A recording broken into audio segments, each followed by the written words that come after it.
Okay guys, hari ni aku nak kongsi sikit kepada korang yang belum tahu, sekiranya belum tahu. Yang dah tahu tu tak apalah. Ni yang belum tahu, aku nak berkongsi tentang kisah sihir anak kerak.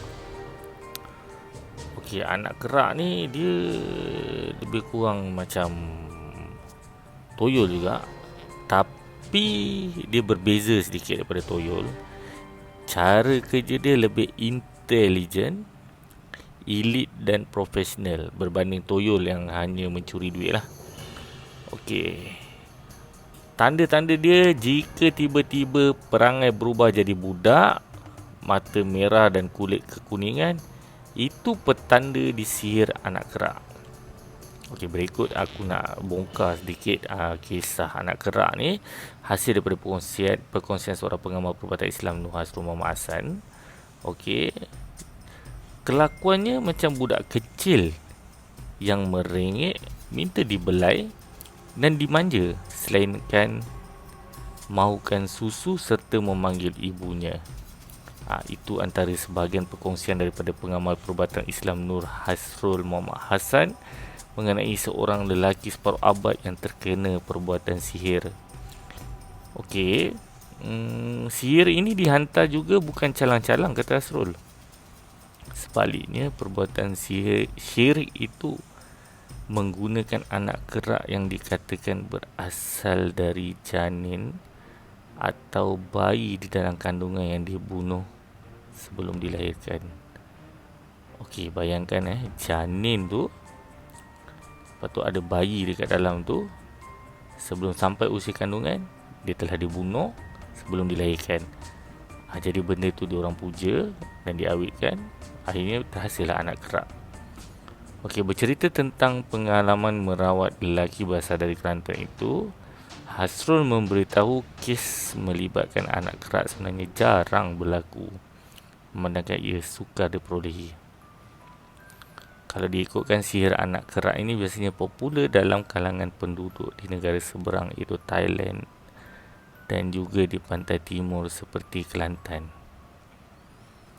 Anak kerak ini selalunya dibeli dari bomoh atau dipanggil Tok Cha Siam di selatan Thailand dengan harganya yang mahal, katanya. Okey, maksudnya anak kerak ni boleh dibelilah, tapi daripada bomoh ataupun dia panggil Tok Cha ni boleh dekat Siam, dekat selatan Thailand, dan harganya sangatlah mahal.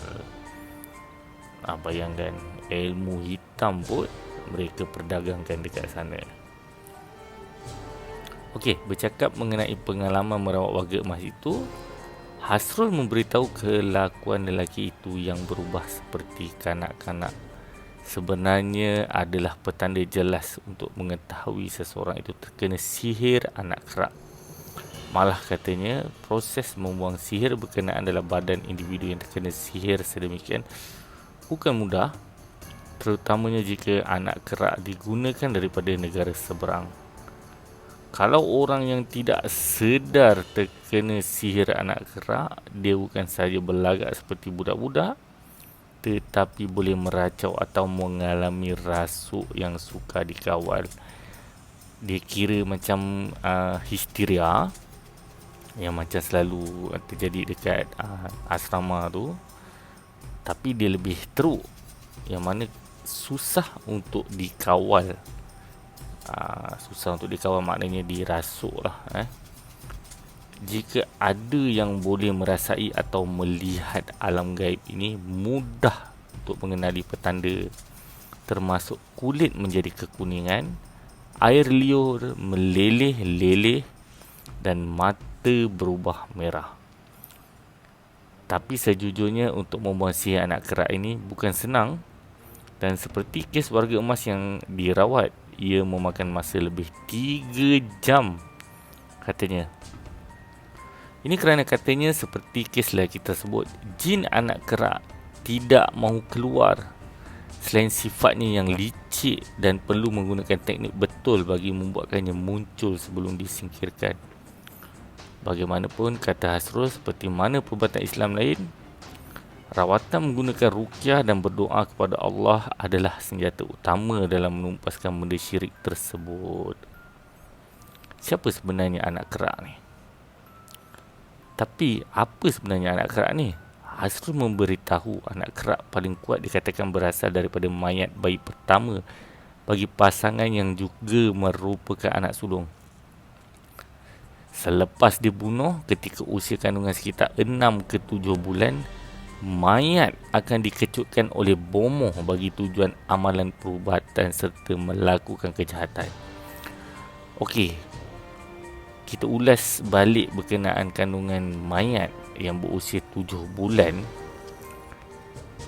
yang mana mayat tu dibunuh, lepas tu dikecutkan lagi tu oleh bomoh untuk tujuan syirik tersebut, serta memuja agar membangkitkan kekuatan ataupun memanggil roh jahat untuk masuk ke dalam tu.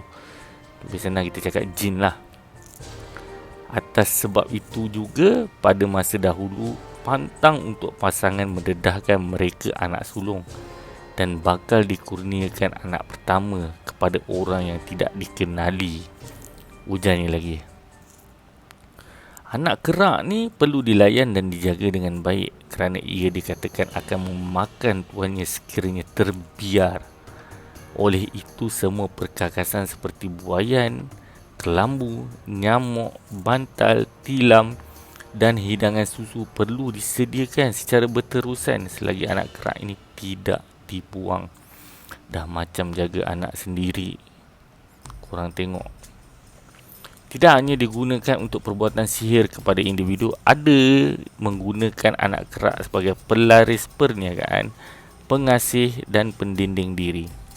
Bagi yang menjadikan ia pendinding diri, anak kerak ini perlu dilayan dan dijaga dengan baik kerana ia boleh memakan tuannya sendiri jika diabaikan. Ibarat senjata makan tuan.